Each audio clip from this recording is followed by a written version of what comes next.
It's good to see you all tonight. I have been meditating on the thought of staying on course, and I wanted to begin tonight by reading Exodus 14, verse 9, and verse 13. We all are familiar with this portion of the Bible, and it says this is right after they left Egypt, and they are about to cross the Red Sea. Now, at this point, they don't know what's going to happen. They just know that the Egyptians are coming to get them. So, verse 9 of Exodus 14 says, "But the Egyptians pursued after them all the horses and chariots of Pharaoh and his horsemen and his army, and overtook them encamping by the sea." Verse 13 says, "And Moses said unto the people, Fear ye not, stand still, and see the salvation of the Lord, which he will shew to you today. For the Egyptians whom ye have seen today, you shall see them again no more forever."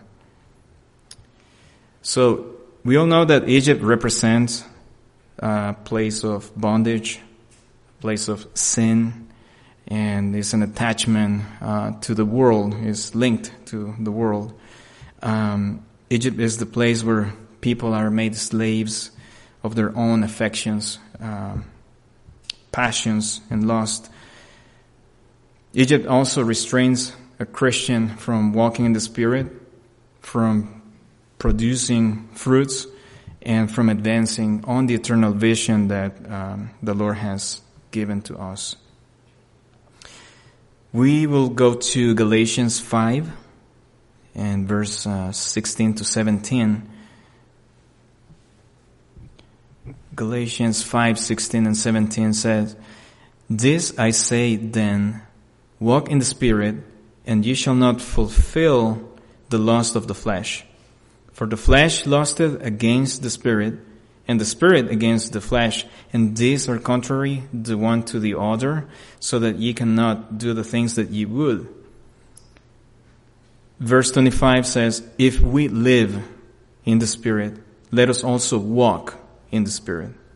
So we see here that it cannot be a mix of the flesh and the Spirit, because these are contrary. Cannot be mixed. So, if we want to stay in Egypt, in that bondages, and if we don't want to move forward and walk on that course that the Lord has before us, then we cannot have both. So we cannot be like, okay, I like these things that Egypt is offering to me, but I also want to proceed and move forward carrying all this. So the crossing of the Red Sea, as we know, is a figure of the baptism in water. And when we are baptized in the Christian walk, we're being taken out of Egypt. Now, the question is if Egypt is being taken out of our hearts. For some people, when they are giving a testimony of when they received Jesus Christ in their lives, for some, there has been a change that happened right away, where they used to like certain type of things, and now they don't find it appealing anymore. For some other people, it takes a little bit more. So each walk is different, but there has to be a process where Egypt is being taken out of our hearts. My father says that when he was young, he was 19 years old, I think, when he accepted Jesus in his heart.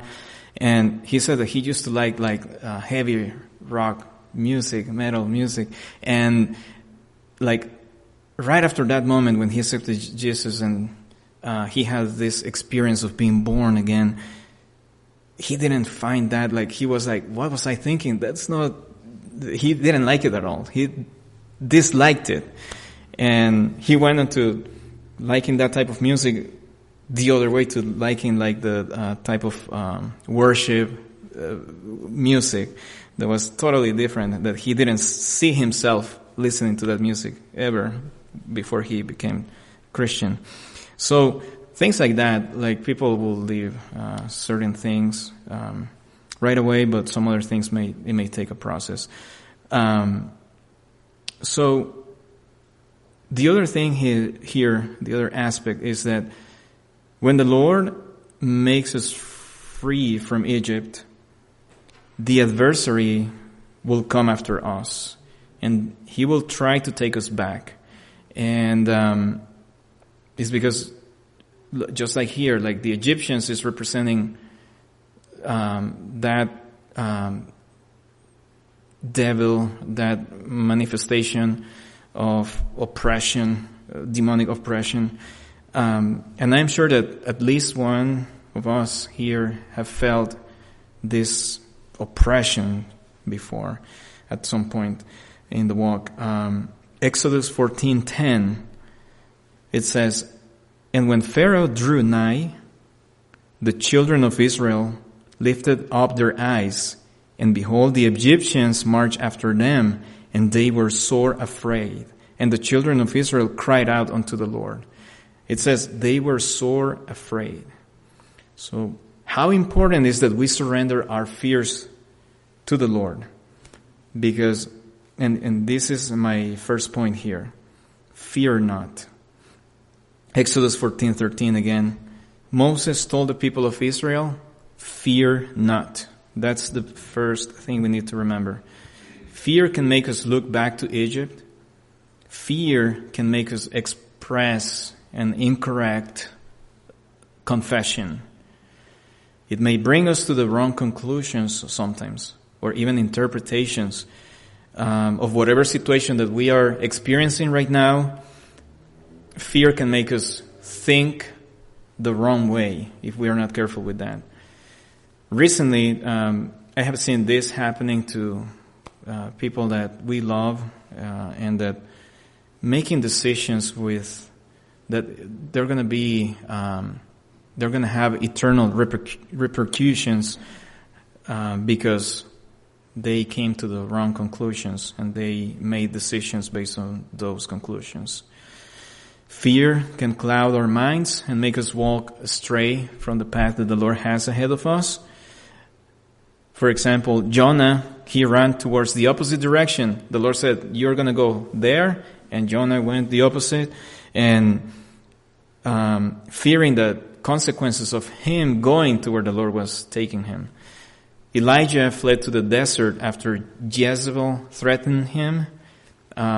We talked about that last time I was able to speak here, that after having a victory, he had fear, like right away. And Peter, we know that Peter denied Jesus 3 times because he feared for his life under the pressure of being threatened. Exodus 14:19. It says, "The angel of God, which went before the camp of Israel, removed and went behind them. And the pillar of the cloud went from before their face and stood behind them." Verse 20 says, "And it came between the camp of the Egyptians and the camp of Israel, and it was a cloud and darkness to them. But it gave light by night to this, so that the one came not near the other all the night." So it was darkness for the Egyptians, but it was light for the people of Israel. And that's the Lord being on our backs. It is important for us. I think that most of us have been Christians for a long period of time, and we have the challenge of bringing others and witnessing and being an example to others. And the way that we react when we are in front of an adversity, when we have fear on us, people are looking up to us, and we have to be good examples also. If we are on a role of people looking up to us as an example, we need to know how to handle fear, like Moses did. I'm sure he had fear also, but he listened to the Lord, and he was obedient, and he was the one who was encouraging the people. And this church, like in many places around the world, churches like this one, like Pastor Paul's, like Zion at Waverly, and other churches where there are senior pastors also. People are looking, like when Liz and I come to El Salvador or go to other places, and people are asking, how is it to be at Pastor Dan's church? Because they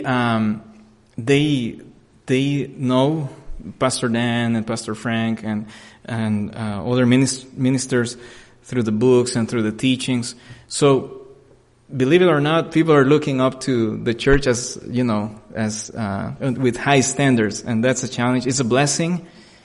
It's humbling, but it's also a challenge for us because we cannot have the luxury of every time that we are experiencing fear is like throwing the towel. Like, no. So, which brings me to the other point. Still on Exodus 14 and verse 13, stand still. So, first thing is fear not. Second thing is stand still. We should not make decisions when we are under pressure or when we are under certain fear or oppression. We have to be careful with that. Pastor Bailey says that on the book of the Journey of Israel. Because sometimes we may make decisions that are not going to take us to where the Lord wants us to take us.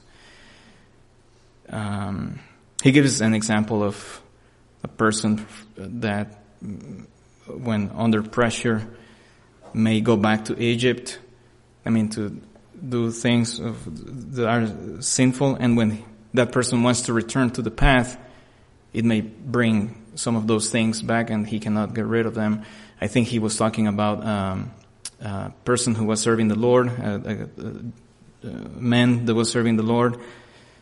Under pressure, he quit, and then he was backslidden, and then he got into a relationship that was not accepted relationship, and then when he came back, he couldn't dissolve that. So we have to be careful with our decisions. So we must stand still. Sister Bethan shared with us a very good message a couple of weeks ago about the spiritual realm and demonic activity through social media, literature, and through other means. And that was a very good topic that we don't really talk much about it. Like Pastor explained after that, we don't really see a lot of demonic possessions around our area or here in the States. But there are other countries that really experience that a lot. And Pastor was explaining that there is a difference between a demonic possession and a demonic oppression. That demonic oppression, there's a lot of that in our area. So we have to, first of all, again, fear not and stand still. Sometimes we may feel that oppression. I don't know if anyone here has experienced at night, sometimes when the Lord is dealing with a certain area and all of a sudden you cannot sleep and you have a lot in your mind and it's processing and you are tired and you want to you just want to sleep. You just want to have rest. But in your mind, you keep, your mind is still, or even oppression, you feel that something is going on in the spiritual realm.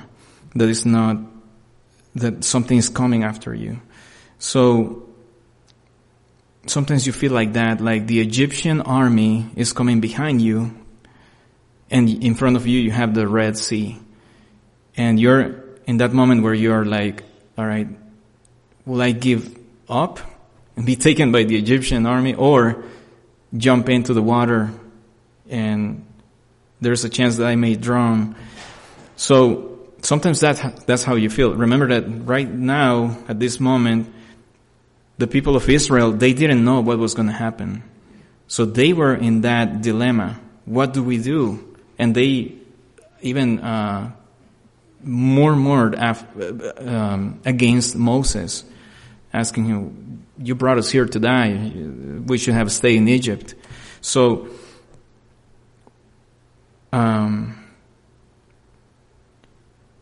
Sister Debbie was sharing with us, she opened her heart last time when she spoke last week about personal challenges and trials that they experienced last year, and how like one thing after another one, and they couldn't catch a break.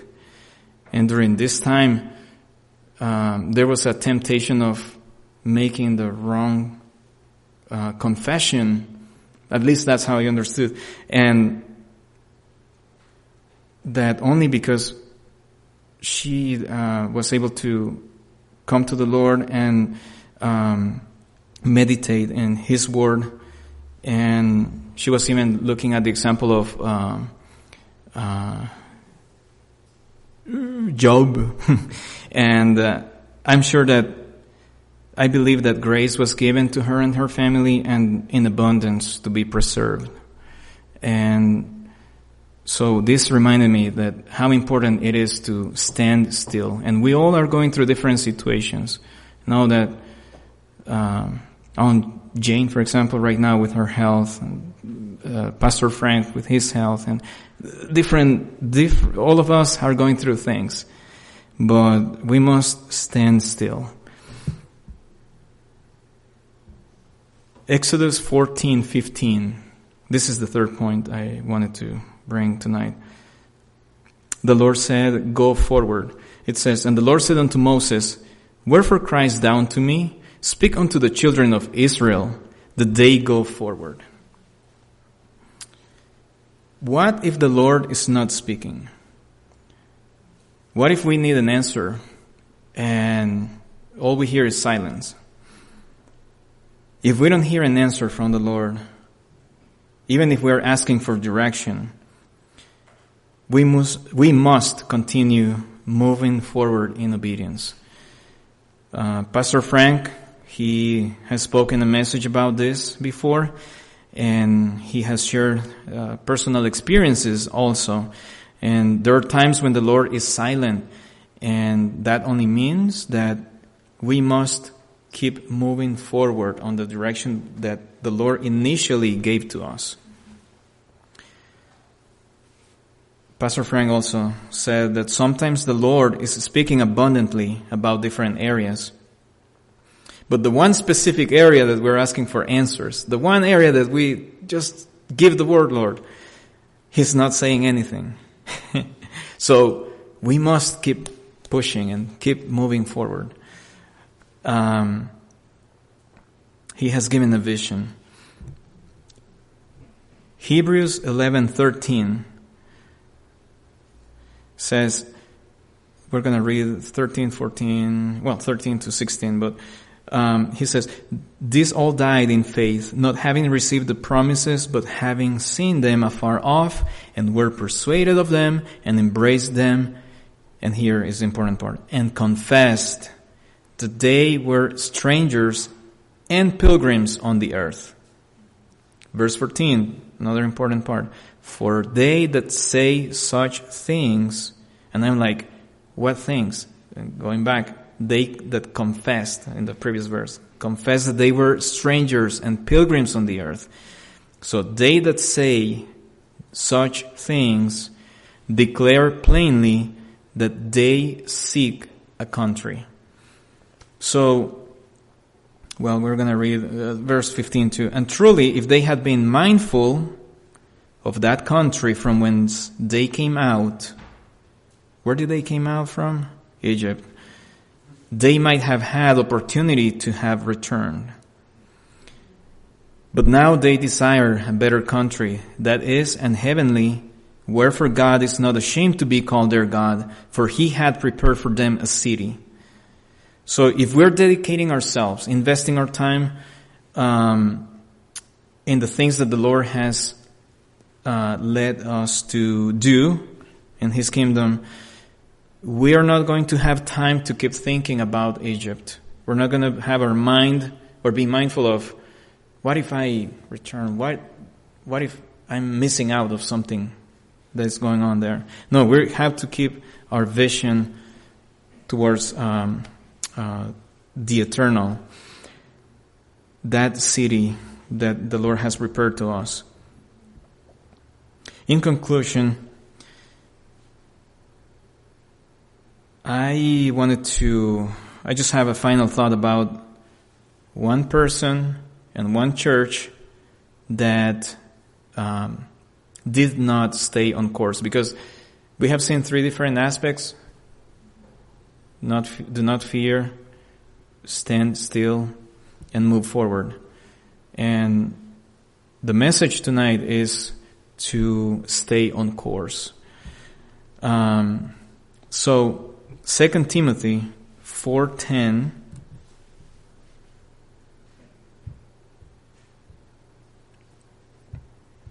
2 Timothy 4 verse 10 says, Paul says, for Demas hath forsaken me, having loved this present world, and is departed unto Thessalonica. So, Demas is the example of a Christian that he was taken out of Egypt, but Egypt was still in his heart.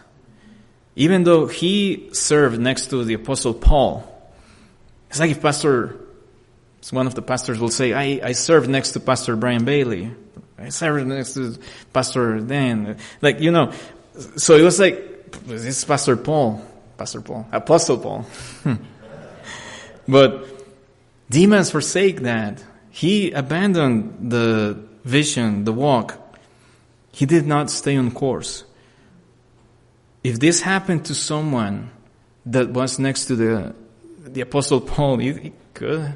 We're not exempt that there is a risk and we must watch out.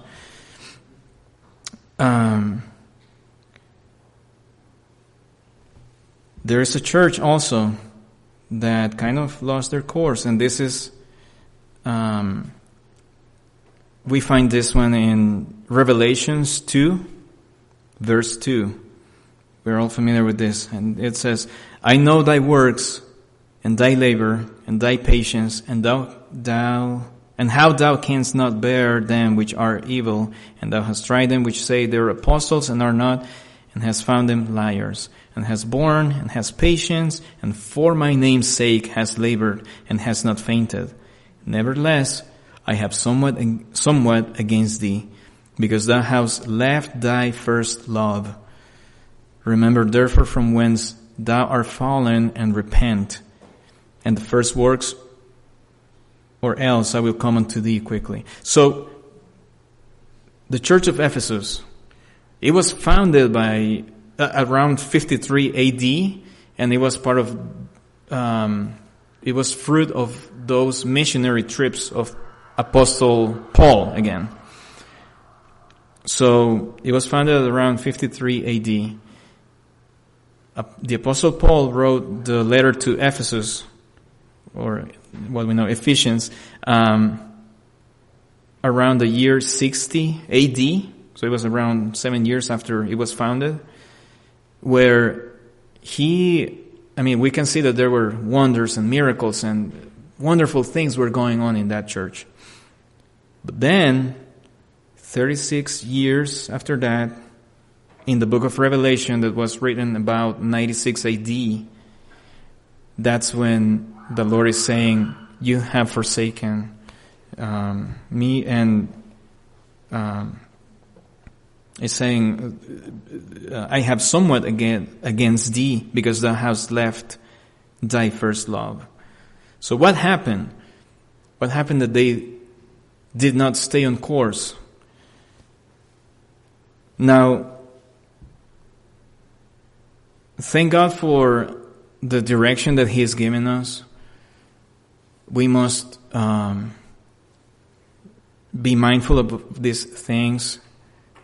Fear not, stand still, and move forward, so that we can stay on that course that the Lord has given us. Thank God for the righteous leaders that He has given to us, the righteous leaders that are ahead of us and that are overlooking on the fellowship, so that we can stay on course.